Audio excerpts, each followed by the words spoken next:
Good evening, everybody, and welcome to another Lumix Live for this week. For this week, we are covering a couple more tech-related topics, as opposed to last week, which was more of an interview style with Suzette and Matt. But we're going to cover some of the fun things that you can do with your Lumix camera. We've covered some of these before in a very high-level conversation without really any kind of demonstration of what they are or how you actually use them. But we're going to cover some time-lapse capabilities in the cameras and ways that you can use them, given the current situations with work and things like that, in how to, kind of spark some fun back in your photography. We're also going to go over some of the stop motion capabilities that we have in the cameras, which is a really fun thing to do if you've never played around with stop motion but grew up watching shows like Gumby or Wallace and Gromit. Those were relatively stop motion at the time. That all of your cameras have capabilities to do now. Then we're also going to go into some more practical use techniques that all Lumix cameras offer for those that are photographers that want to be able to send photos to, say, your desktop PC, whether that's a Windows or Mac computer, or even a network attached storage or NAS, wirelessly while you're shooting. So we have a pre-recorded piece that we'll play after we cover some of the more fun stuff to begin with, to kind of advance what you can do with your cameras and have some fun with it as well. Everything that we're going to cover is, like I said, primarily on the basis of ways to have fun with your cameras, ways to, get out of a rut that you may be in, given everything going on, and just find some passion in photography. And if you're not in the professional world where you're making money or it's a business side of it, these may be some cool things that you can play around with that, again, you may have never really utilized before, or never even thought is something that you'd want to get into. So let's jump in. We're going to cover the time-lapse capabilities first. And all of this really started with the whole situation that, while we're slowly and cautiously getting back to work, I personally figured it was time to experiment more and more with my cameras. And I covered this before in one of our first tech talks about how time-lapse and astrophotography are some of my more modern passions in photography and videography. And I had a great opportunity here over the last 2 weeks since I moved apartments to actually use some of the cameras technologies that we have offered in the Lumix line to capture what I was going through, the move, the setup, the tear down, and the things that I wanted to do that were kind of fun as ways to decompress. And for me, photography has always been, above all else, especially above actually like trying to make money with it, was a great way to relax and decompress from work, from society, from everything around you. So started playing around with the cameras when we got down into this new apartment, which we're in here with the new set, the new fancy lights, and new key lights up here, so everything looks all professional-ish here. So given that it was a great opportunity to mess around with this and find ways to relax, I set my camera up and started doing some time-lapse. And what better thing to time-lapse as a fun, relaxing thing to do than, in my opinion, Legos. Most people I know, when we were kids, we played around with Legos or some sort of building toy, and it can be an incredibly cathartic activity. You block everything else out and just focus on building something from nothing. So while I was preparing for the stream, I went out and I'm like, well, I'm 32. I don't really have any Legos in my apartment. I haven't had them for a number of years. I got to go find some. So picked up a couple of kits from a local store here and just set the camera up and started building. It's like I said, it's a fun, methodical process that can be ultra relaxing, but it's also an incredibly cool way to show what time-lapse can do, as opposed to just taking a picture of a finished product. So in this case, I built a replica car in Lego, and I built one of the characters from the most recent Star Wars movie. And it ended up being kind of a cool process to see, you know, this thing just appear from nothing, just from a bunch of bricks on a table. But it also started getting me thinking, you know, kind of that practical side of it, which I think is a big benefit for anyone that's looking to find new things to do or find new ways for advertising or business or new outlets that you can offer clients. Doing something that's completely irrelevant to your normal shooting experience can give you that immediately that just immediate jolt of inspiration in new things that you can offer. And the process of just playing around and time-lapsing these Lego builds showed me a pretty cool avenue that I could help my wife, who is an Etsy artist, help her advertise her business. She is a watercolor painter, and she works at a local veterinary office. And she does commissioned paintings of pets, so people's dogs, cats, pretty much anything that she uses, it goes there. But what's really cool is that by playing around with it, it showed me that, you know, I can use this as a tool for advertising as well. So with that, we're going to jump over here and I'm going to show you the videos that were created. And we're going to go through some of the process of what I did to set it up, how we got it, the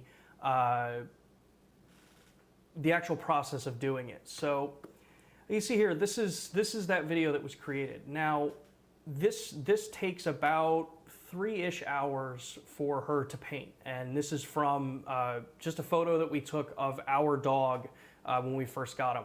So the process of going through and setting up the canvas, setting all that stuff up, I didn't put any of that in this, but setting the camera up and using an app like PhotoPills in this case to calculate, you know, how many pictures do I need to take? How many images do I want to have in this? What kind of interval makes sense for something that's going to be this long? And knowing that my target wanted to be at most 1.5 minutes, I was able to go in with the Lumix camera and punch in and say, okay, look, I need 1,440 images or 2,880 images. I want it a 5-second interval, and I want it to just go, and know that that combination played back at 24 frames per second is going to give me a 1.5 minute long video. It's actually like 1 minute and 34 seconds. So the camera does all the heavy lifting for us. So that lets me just punch the information in, set up my exposure the way I want it, click start, or the shutter button in this case, and just let it run. But what's cool about the setup that's in the Lumix camera for this, as far as time-lapse goes, is it allows you the ability to actually like pause it. So in the case of things like this, like painting, you're not going to be painting the entire time, or you're not going to be building those Legos the entire time. So like here's me building the Legos too. You're not going to be sitting there building for hours and hours and hours on end. You may have to get up, you know, obviously go to the bathroom, take a phone call, just step away for a few minutes. So you're able to just go in, click the Q button on the S series or the quick menu button on any of the other Lumix cameras and just pause that time lapse for the time being. Now, as long as you don't move anything, you don't have to worry about there being a weird jump in the frame. But what is cool is that you can just continue the frames for the entire period that you have it. So you know that without any additional software, without any additional work after you've taken those images, the camera's going to take care of the heavy lifting. And when I say heavy lifting, I mean full heavy lifting. The videos that I'm showing here, these are all created in camera. So when the time lapse was done, when everything was created, I just selected create video now and output a 4K 24p video internally. The only editing that is done on this is to just bring them into my computer here, put them together on one timeline so that I can export it and then have it play for the stream here like this. But normally I have a soundtrack behind stuff like this, but since we're on YouTube and the copyright ID stuff is always kind of tough, you know, you want to not run that risk of being demonetized or having a copyright strike on your account, so we don't have that. But it also allowed me, you know, as going through these time lapses, like I said, we just moved into a new apartment. We just got a bunch of new furniture delivered from IKEA, where else? And just the process of putting the stuff together, building it, getting it all assembled, and it's just fun stuff to do if you're not looking to actually necessarily work on a project that has to make money. You want to just do something that can be cathartic or just fun. To me, everything in photography that you can do where it's not necessarily something that has to have an end goal for money is super fun. That's why I got into photography. And looking at overall what you can do with this, it expands into a number of different capabilities that you have with the cameras. So like I said, just playing around with the Legos showed like, okay, hey, cool, this is a technique that I can use to actually help from a business perspective. And it's not something that I ever would have thought of beforehand, and my wife never would have thought of it beforehand, that the cameras do. And it takes really minimal effort on my part, as long as you have the ability to judge a good exposure or trust that the camera's meter's working, set it up, click start on it, and just let it run, and the camera does it all for you. But it expands also into, after these Lego figurines were done, it's like, well, what do I do next? Like, what do I actually utilize this stuff for? And that's where, my fascination with stop motion came in. And, growing up watching things like Gumby and Wallace and Gromit, like I said, stop motion's a super cool, fun thing to play around in photography that used to be very difficult to do, especially in film, because it's every frame and lining up to move things around and change it how you want to, have that motion in the frame. Well, the camera itself gives you all the tools you need to actually create these things. So what I'm gonna do here live with everybody is I have my S1R set up here with one of those Lego models that we had here. This is the Star Wars one. And we're actually gonna walk through, how do you actually do the stop motion in this camera? So basically, all you have to do is set the camera onto the time-lapse option in the camera if you have a camera that has an actual mode dial and a drive mode dial on it. So the entire S series of cameras, the GH, the G9, G85, G95, they all have an actual mode dial that you select the time-lapse mode on. If you're in one of the other cameras, so say like an LX100 or a ZS200, some of the point and shoot cameras, or some of the other G series cameras that don't have a drive mode like that, this will be in the menu. And if you look back at one of the earlier Lumix Live tech sessions we did, I cover a little bit about that in what to look for in each of the cameras. But in this case, so I'm set up right now, I'm in the time-lapse mode on my S1R. Now, the way our engineers have built the menu is once you go into that mode and you've got it all set up, all you're gonna do is press the menu button and it will automatically bring you to the time-lapse animation menu page. So all you have to do from here is just push menu and go into that menu option here. And what you'll see by default is it will say time-lapse shot. Now, since we're not doing time-lapse, we want this to read stop motion. So click on mode and change this to stop motion animation. Now this gives you a couple of capabilities for this. It lets you come in and say, okay, do you want to have the camera automatically take the pictures for you, which is how I have this set up now, or you can turn that off and trigger the camera however you want to trigger. Now for the stop motions that I created before, the two little quick simple things that I showed before, I actually connected my phone via Bluetooth to my S1R and used the Bluetooth remote trigger for that triggering of the camera. So I could be away from the camera, moving around. I'm not worrying about a cable attached to it because, as you saw in some of those time-lapse videos, I have a very curious dog that always loves running around and bumping into stuff. So it ends up the last thing I want to do is have him bump into the cable and pull the camera down or get hurt. That would be very annoying for him because he'd be hurt, and for me because the camera would fall and he'd be hurt as well. So being able to do it with the Bluetooth remote, which works in iOS or Android, it makes it super simple and easy for this. One thing to note is the Wi-Fi functionality does not let you trigger if you're using the Wi-Fi connection for time-lapse or stop motion.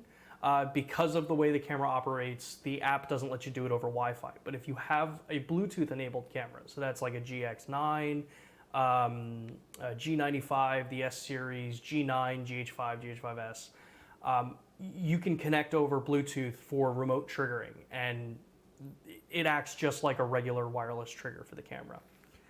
But with this, so I just set it up, had it run so that I could normally be going through and just keep clicking the buttons so that I would take the image, move the car in that case, take another image, move the car, take an image, and also add some tracking with the tripod.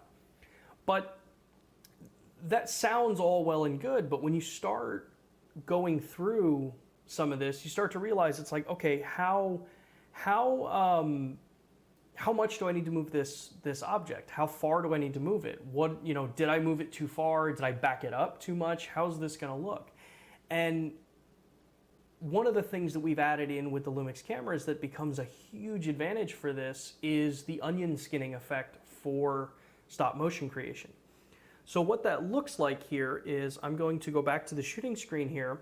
And like I said, I have this camera set up for a 5-second interval to capture. So if I click the shutter, you'll see it starts taking the image. So that was a first image. Now it's got the Lego toy here. But if I come in and I start moving, you'll see that I have a ghosted image as I move my hand in and start changing the position of the toy here. Now this is going to be groundbreaking stop motion work. I mean, this is going to be, you know, Emmy award winning, if I do say so myself. But what's cool about it is it gives you that reference image, so you know how much you've moved the subject that you're capturing. You know if you've bumped something by accident. If it didn't work, you don't have to wait all the way till the end to figure out, you know, hey, did I screw this up? Let it create the video, and then now all of a sudden it's like, all right, well, now I got to spend that next hour again and redo it all.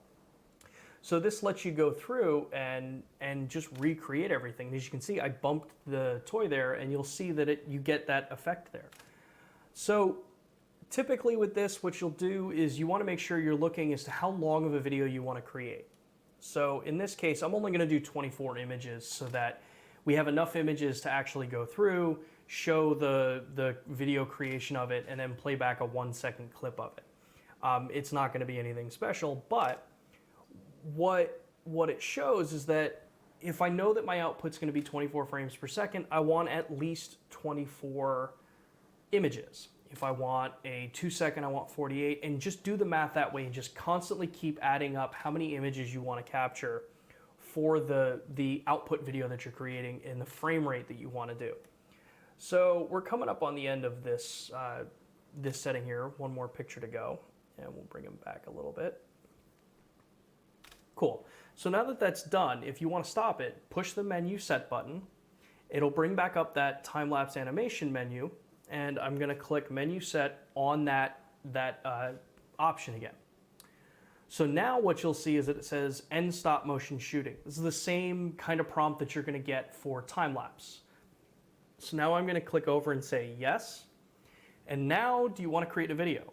So I'm going to click yes again. Now what this will do is this is going to bring me into the sub-menu, which is the video output settings. So what frame rate do you want to record it at or output it at? What resolution do you want to output it at? In this case, I'm just going to leave it at 4K 24p, and I want the frame rate to be 24 frame as well.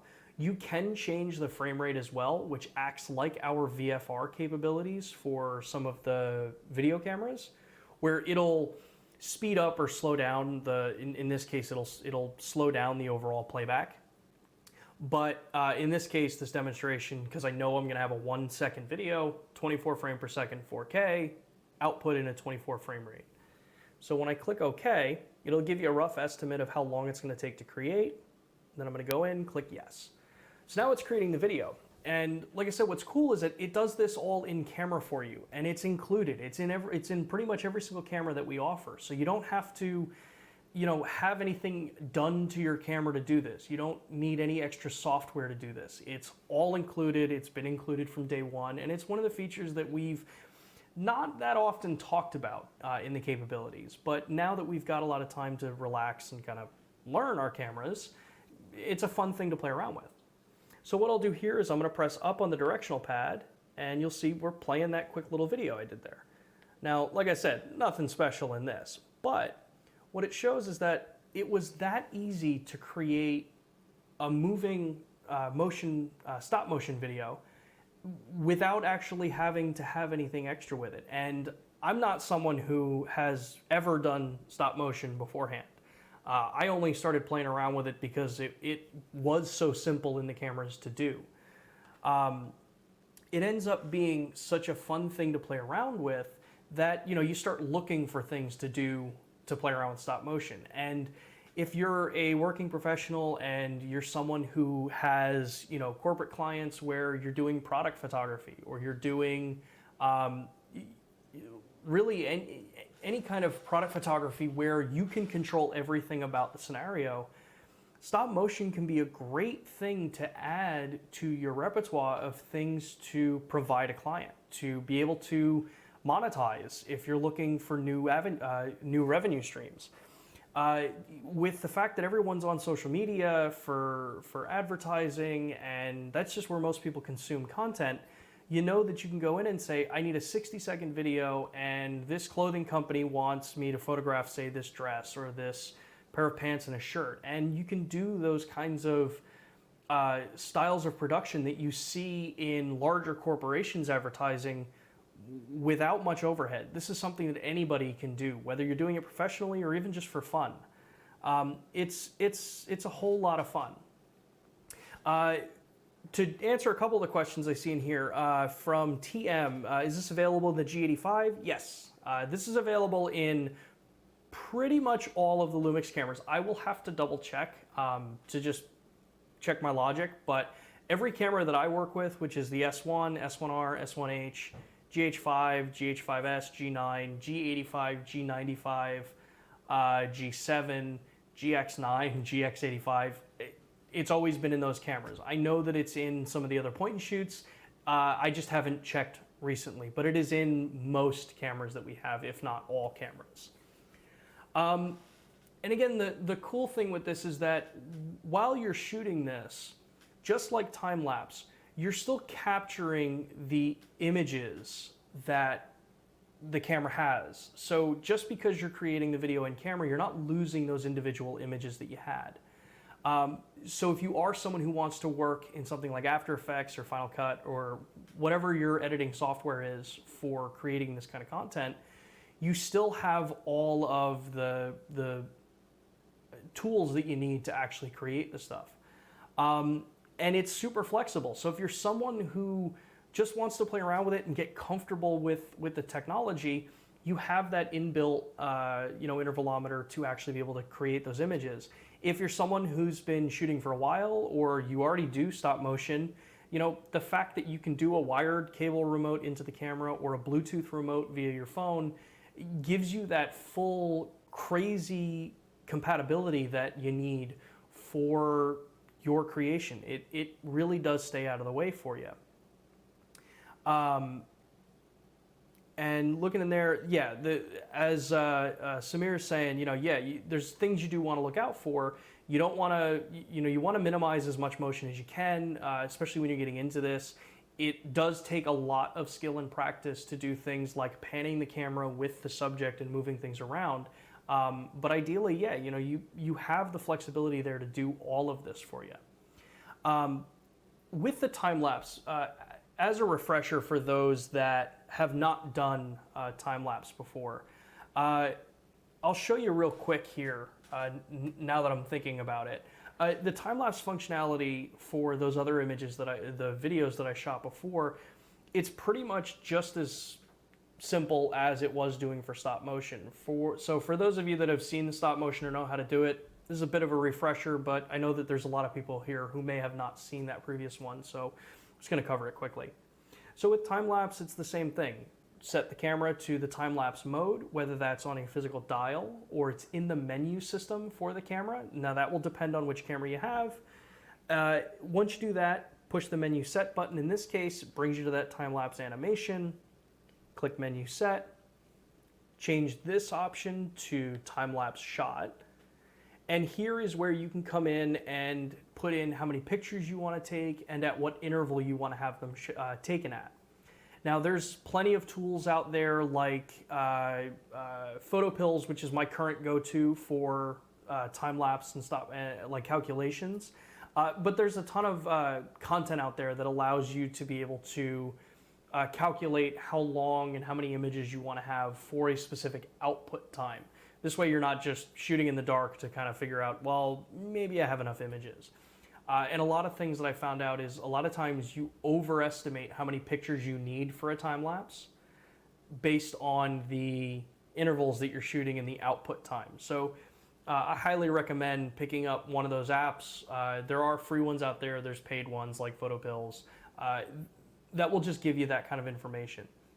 Once you've got all of this part set up, what you'll see is a couple things to note. On the back of the camera, as long as your camera's internal clock is set properly, it'll give you an estimation of when this time lapse is going to end. So it will jump in this case it says, based on how the clock is set right now, this time lapse is going to end at 2:24 p.m. today, and this is Central Time. So it gives you a good idea of roughly how long you need to run it. In the S-series cameras, you do also have the capability of allowing the camera to continue another time lapse once that initial time lapse ends. So if you happen to underestimate how long you needed to shoot it or the event starts to take longer, you can have this set to off so that after shooting, it'll immediately start recording another session of what you had already pre-programmed into it. So it becomes really useful both for playing around with, but then also for, you know, kind of a more high-level capability for professional usage. So, like I said, that's a really fun thing that just anybody can do, and it becomes a very kind of hands-off thing. You just get the camera going, go about your day, and document what's around you. And it's a really cool feature that, you know, if you're someone who wants to film sunrises, sunsets, you want to go out and photograph the world around you, it's super easy to just set the camera up, let it do its thing in time lapse, and record what's around you day in, day out. Photography being one of the most straightforward platforms for information is a really fun thing to just record what's there and be able to share it out. You know, if you see that beautiful sunrise, you can share it out to the world, and you don't have to have a 5-hour-long video. You can do it in a 1-minute-long video clip that works perfect for Instagram, Facebook, whatever platform you're on. But now what's really cool is, aside from playing around and, you know, just doing some time-lapse stuff, these are opportunities that you can also play around with the cameras and learn some other things that will help you from a practical standpoint. So as the curious person that I am, I'm always playing around with the cameras, always, you know, trying to find new things that I never knew they could do. Playing around with the time-lapse led me to start looking through some of the Wi-Fi features on the camera. And after I, you know, kind of realized, even though I knew it, that I couldn't use the Wi-Fi side of the app to control the camera while doing time-lapse, I went in and started remembering that we have the ability to connect to a PC or a MacBook or a network attached storage or NAS to send photos.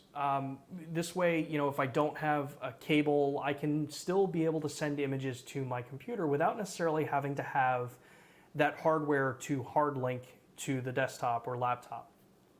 So as I started playing around with it, I found that we have, like I said, in the camera menu here, we have that option to actually go in, and I'm back onto the S1R here. I can go into the menu here,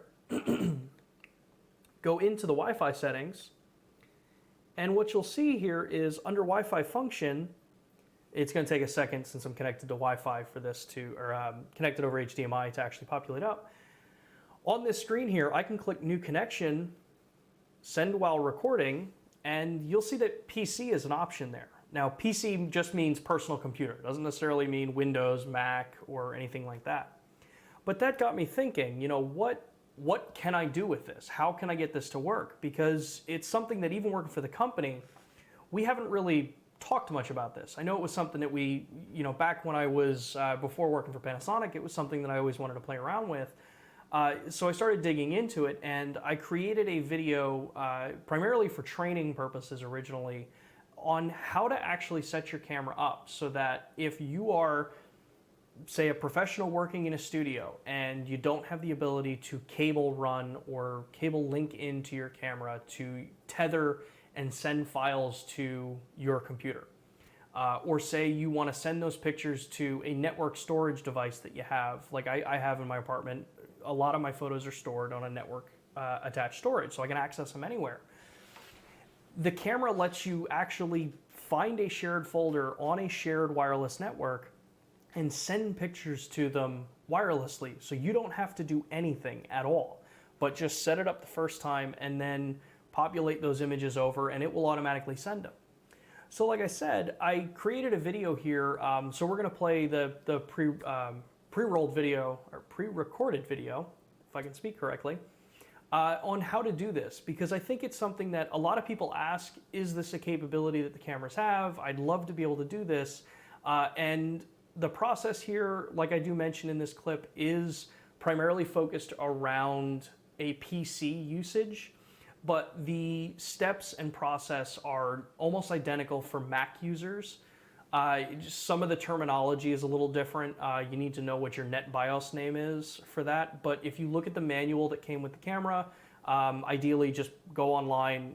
It'll give you the step of what you need to look for login-wise for a MacBook.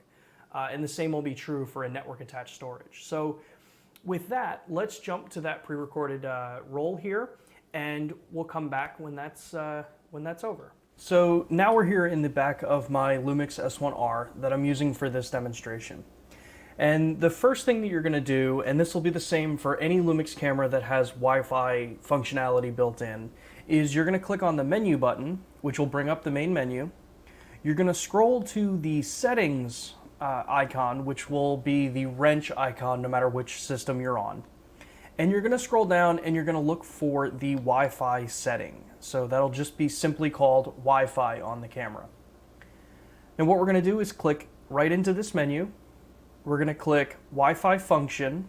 So now that we're in the Wi-Fi menu, you'll see that you have a couple options here. You have new connection or select destination from history.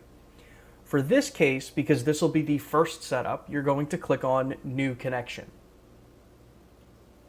Now for this purpose, we're going to be sending these files while we're shooting. So this would be useful in a studio environment, say, where you've got a local desktop that you want to have images sent to automatically, as well as still have them record locally on the camera to the memory cards as well.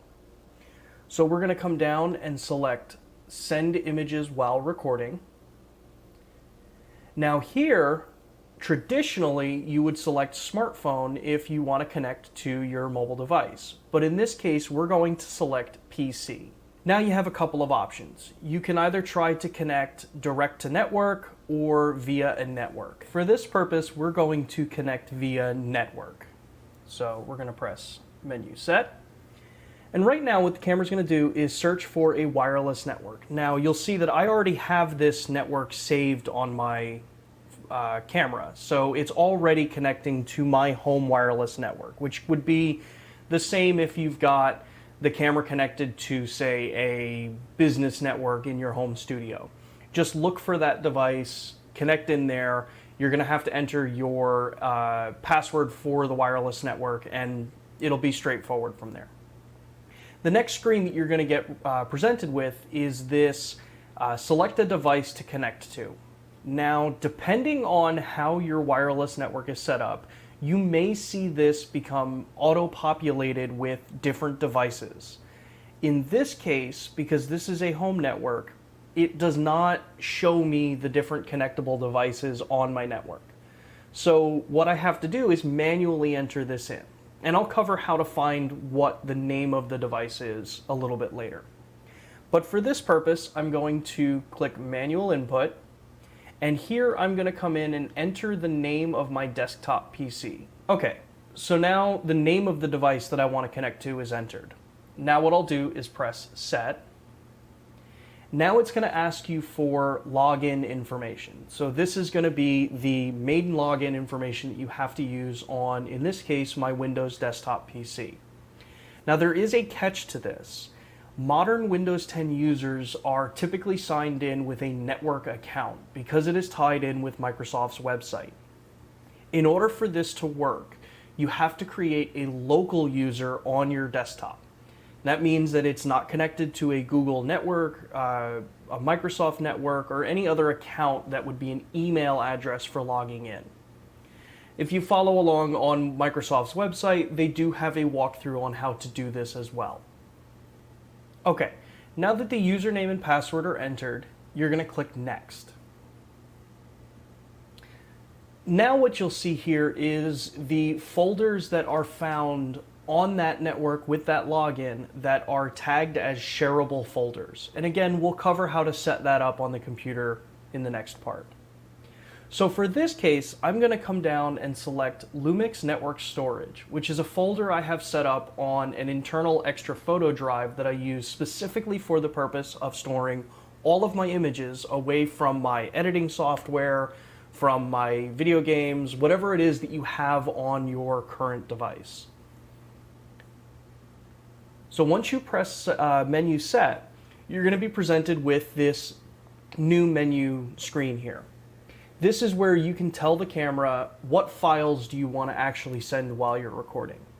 Now, this is useful for the purpose of, say, keeping your RAW files on your camera and using just the JPEGs as files that are going to be sent over for someone who, say, is monitoring while you're doing a photo shoot.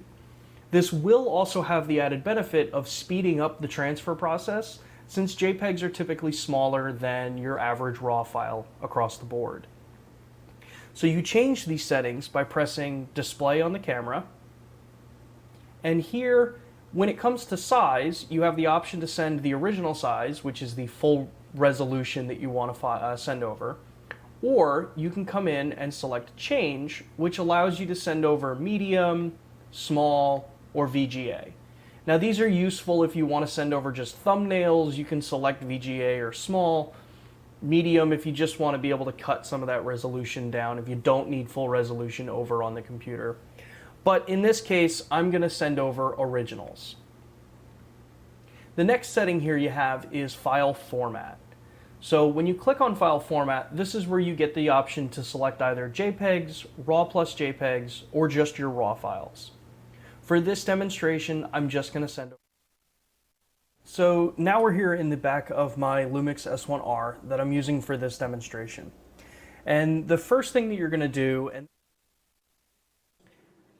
okay, so there was a bit of a hiccup there in OBS that reset that video. So with a couple of seconds here, I'm going to get it back to where it was. But as you can see there, it's a pretty straightforward process to get everything set up when it comes to getting that actual video or that file to record and be able to send over to your computer. So as I said, what I'm going to do here is dig through and pull up that video file again. So I do apologize for that error here. It's going to take a second for me to do that. So what we'll do is jump over here, bring this up, and take a look at some of the questions that were there. To see while I'm getting this corrected on my end. So again, like I said, I apologize for that hiccup in the stream, but in 2 seconds, we will have this back. So we've got send images over network, click OK.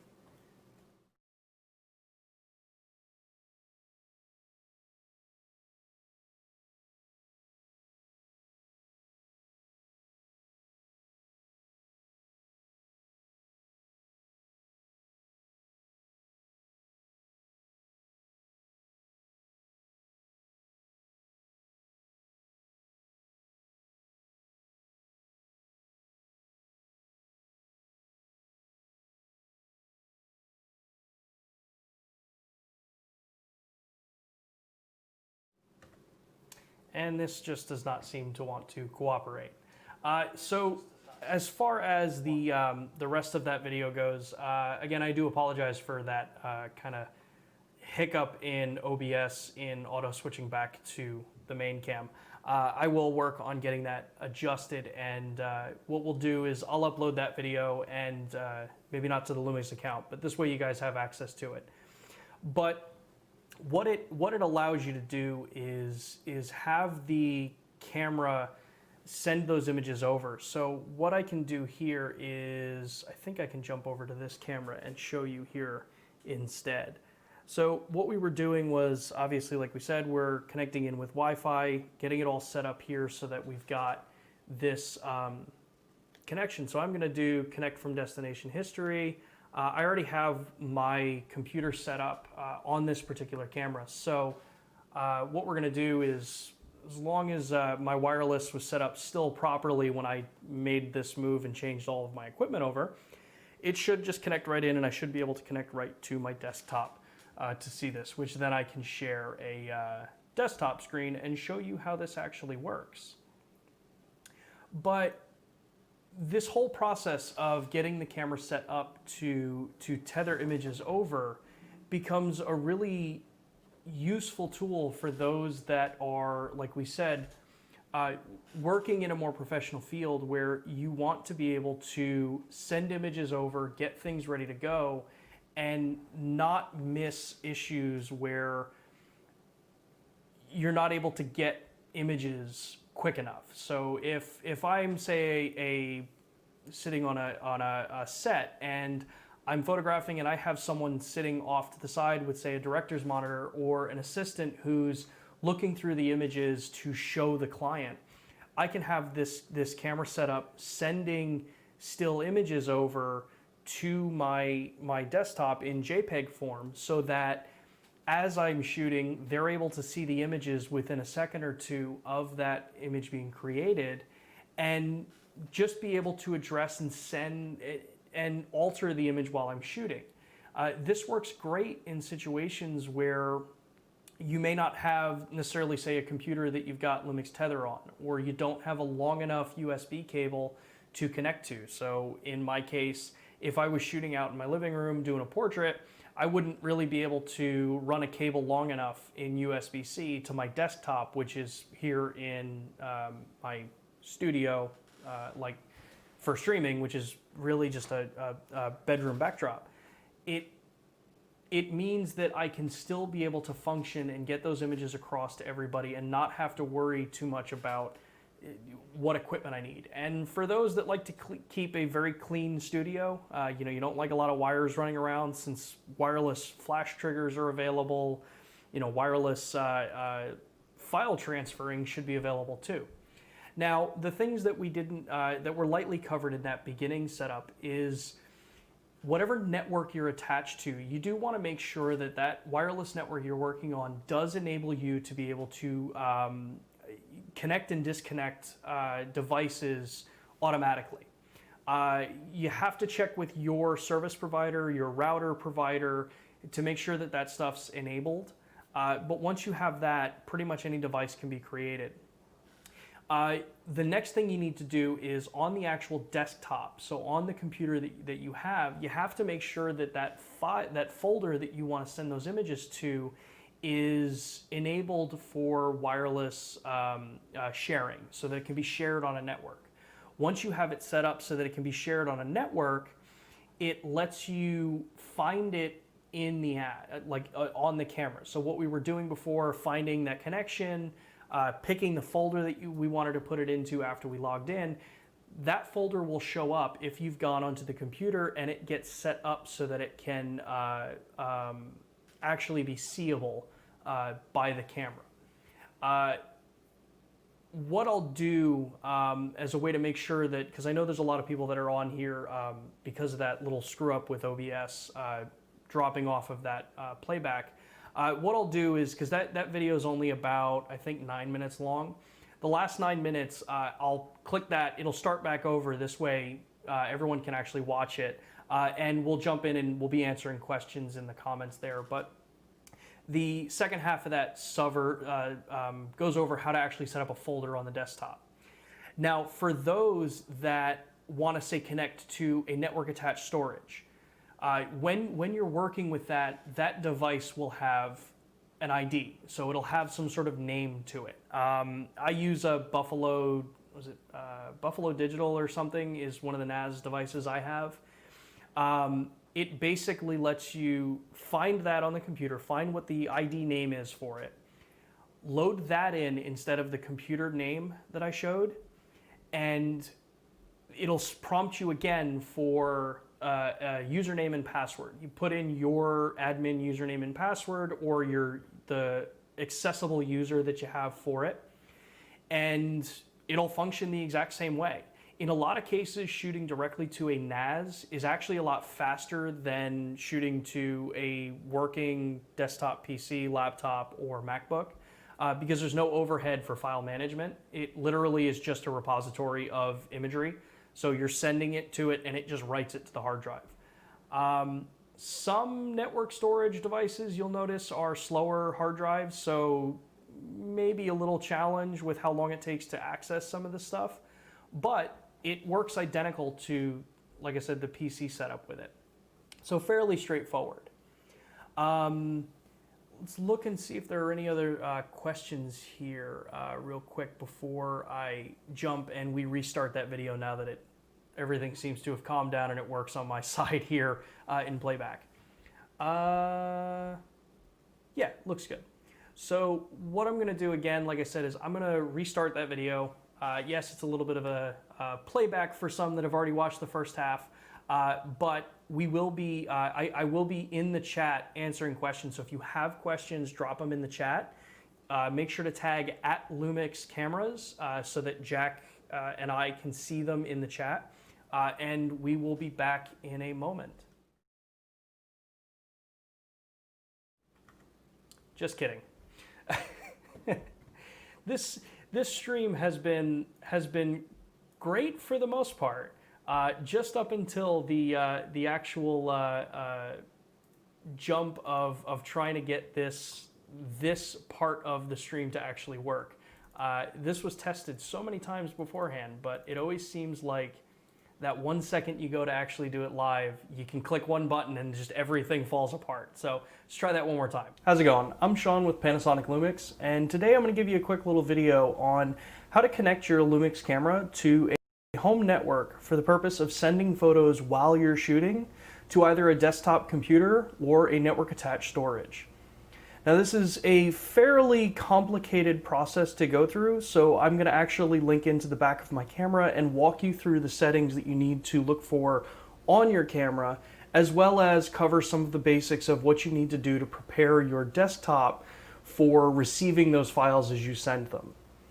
This is going to be a quick little video, and there are many more variables involved in doing this, say if you're a Mac user versus a Windows user. But for this quick demonstration, I'm going to show you on a Windows PC because it is the most straightforward way to do this. Okay, so now we're here in the back of my Lumix S1R that I'm using for this demonstration. And the first thing that you're going to do, and this will be the same for any Lumix camera that has Wi-Fi functionality built in, is you're going to click on the menu button, which will bring up the main menu. You're going to scroll to the settings icon, which will be the wrench icon no matter which system you're on. And you're going to scroll down and you're going to look for the Wi-Fi setting. So that'll just be simply called Wi-Fi on the camera. And what we're going to do is click right into this menu. We're going to click Wi-Fi function. So now that we're in the Wi-Fi menu, you'll see that you have a couple options here. You have new connection or select destination from history. For this case, because this will be the first setup, you're going to click on New Connection.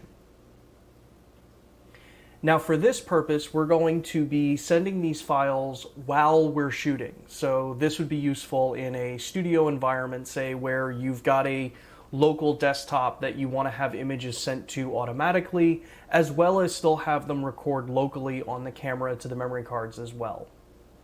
So we're going to come down and select Send Images While Recording.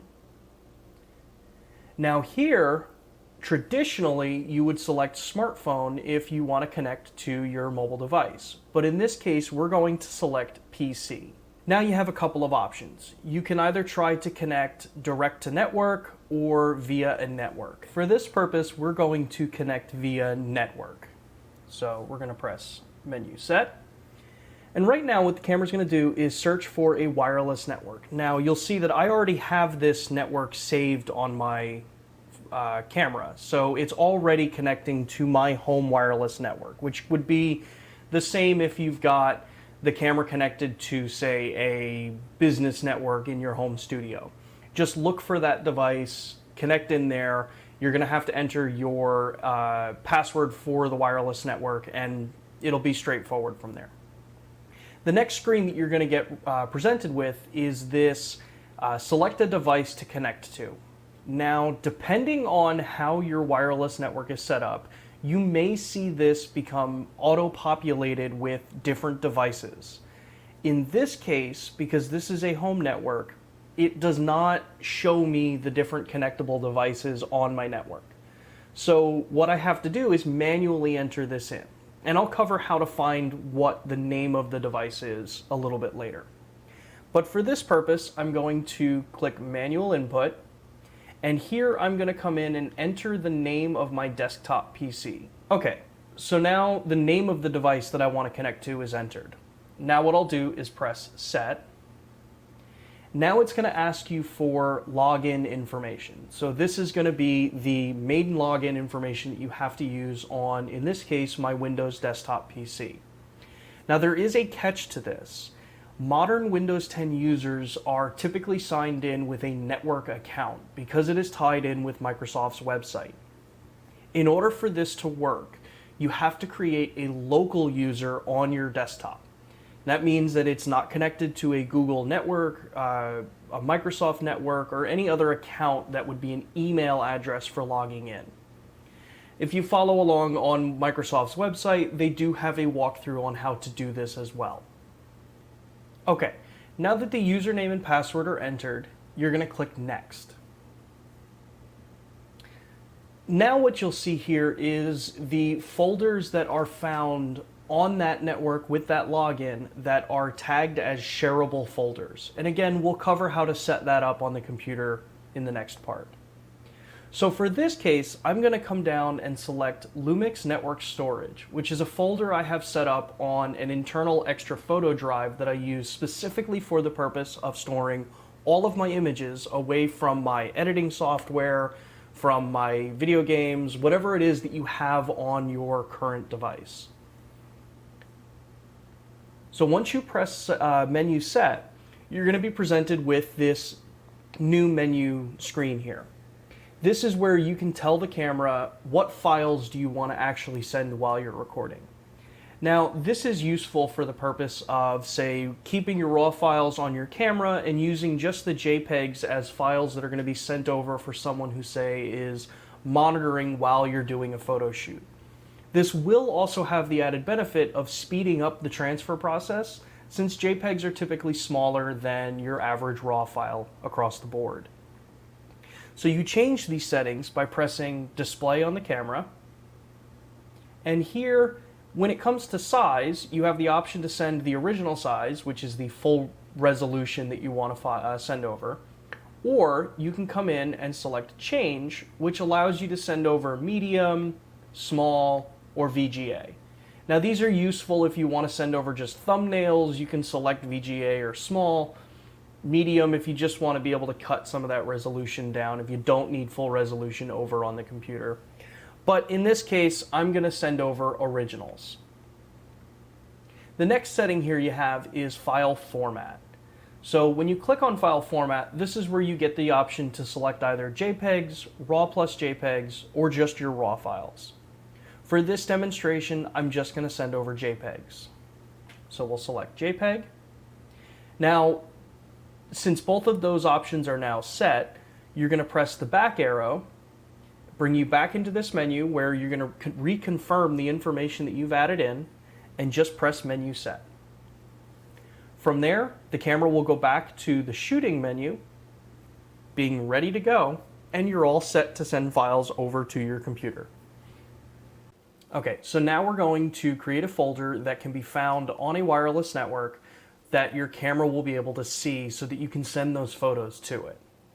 So what you'll do is navigate to the drive that you want to have that folder housed on and create a new folder. So we'll click create a new folder, and you want to name this something that's going to be easily recognizable on the back of the camera in case you have other folders that are already network shareable. So in this case, we're going to call it Lumix image storage.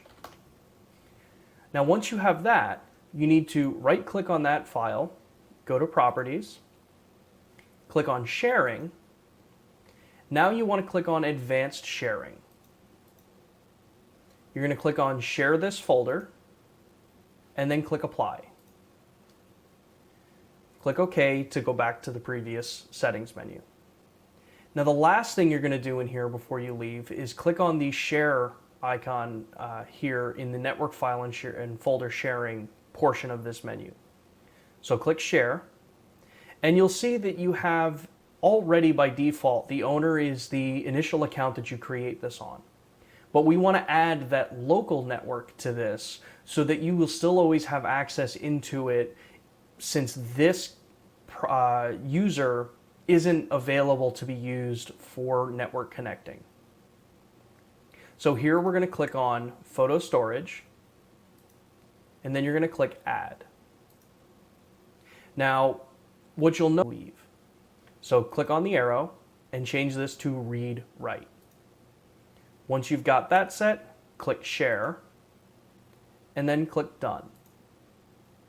Now that you've gone through those two steps, this folder is now recognizable on the wireless network with those login credentials that we provided before, so that you can send files to this wirelessly while you're shooting. All right, so now this camera is set up. I have connected to this Lumix image storage folder. And what I'm going to do now is just take a single picture. And what we'll see is the camera now has an indicator on the back that says R1, which means it's sending that picture through the network. You'll see it's already gone. And a new folder is created here in that shareable folder that I had. Now what's cool about it is you'll notice that it's done by date. So this is 2020, 5/19. Once I go into this folder, here's that picture that I just took. It's 13.3 megabytes, and it's all done, ready to go. So as you can see, it's a fairly complicated process to get it set up the first time. But once you've gone through that process, it's saved in the history, so you don't have to go through entering those passwords anymore or searching for which device you want to connect to. Just click on Connect from History the next time you want to do this, and you're automatically prompted with the screen that's asking you which files do you want to send while you're shooting. So I hope this was a good video for you, and I hope that it provides some usefulness in your shooting experiences in the future. Keep an eye out for more videos like this, and we'll see you next time.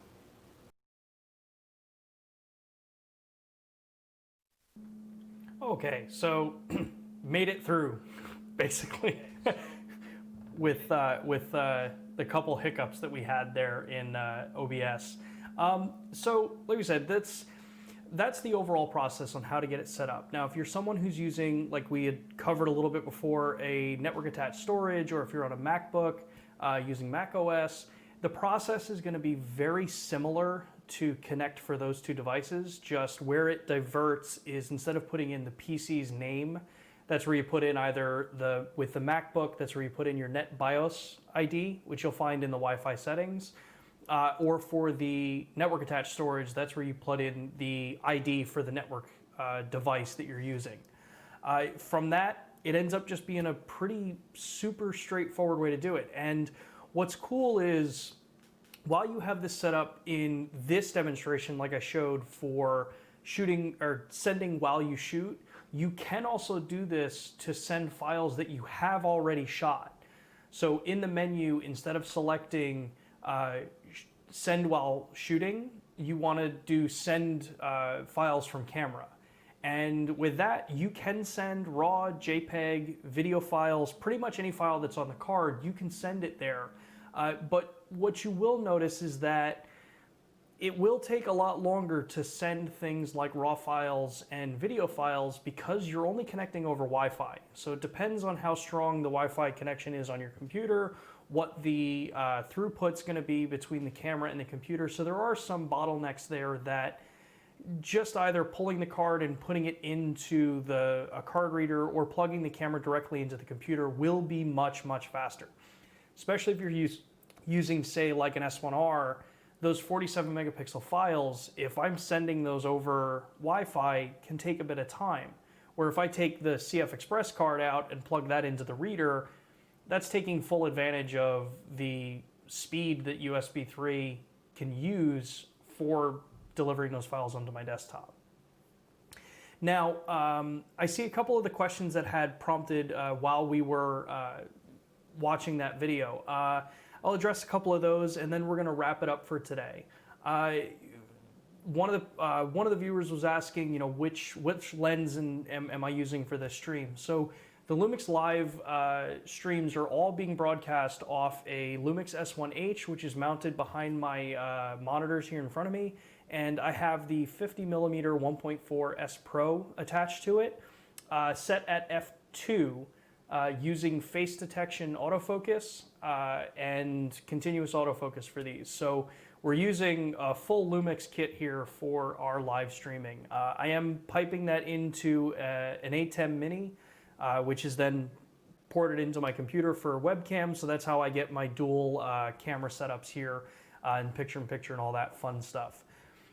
You can do this if you're looking at how to do live streaming in all of this time. We also do have the first live stream that we did for Lumix Live, which was hosted on the Facebook page originally, is solely about what equipment you would want to use for Lumix cameras to connect in for tethering. I've used the Elgato HD60S Plus originally. We upgraded to an A10 Mini, so any of those devices will work for you.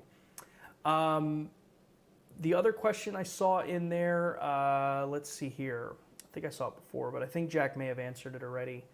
Was about some of the LUTs available for the S1. If you look at the, yep, he responded. So if you follow that link, you can get some stuff there.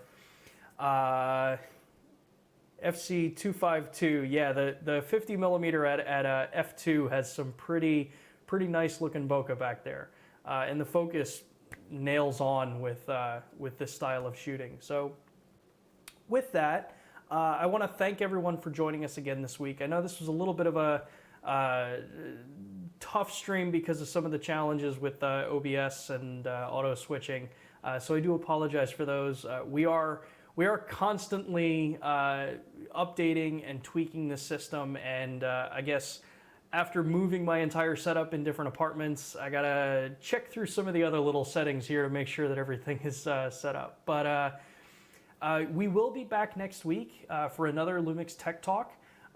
So keep an eye out for when we post that link available.